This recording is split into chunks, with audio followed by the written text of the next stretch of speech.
welcome to Southeast Mk2 Golf, where we are at Oso Retro 2023, and our club stand that we have here has 40 cars on.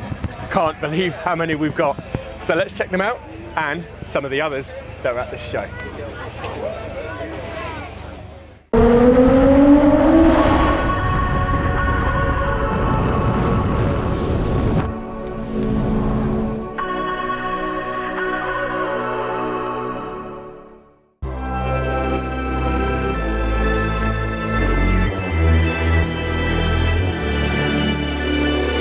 Best to give me your loyalty. Best to give me your loyalty. Cause I'm taking the world, you'll see. Cause I'm taking the world, you'll see. They'll be calling me, calling me. They'll be calling me, calling me. They'll be calling me royalty.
Calling me royalty.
So that is it. Oh So Retro 2023 is over. The curtain closer for the show season. We had 40 cars on our stand, our local club stand. You don't get that at some national Mark II Golf events, or national clubs don't get those sort of numbers. We were the biggest number club stand at this show. I'm so proud, I'm so pleased of everyone who came here. It means so much. The cars have been incredible. Some of the ones that you see around, they're unbelievable. Some of the money that has been spent on them has been incredible. And our cars as well, the Mark II Golfs, look as good as ever. Some new faces as well, which has been really nice to see. I hope you've enjoyed the video. Thank you so much for watching. Please like, subscribe and share the videos where you can. It means a hell of a lot. I'll see you next time on Southeast Mk2 Golfs.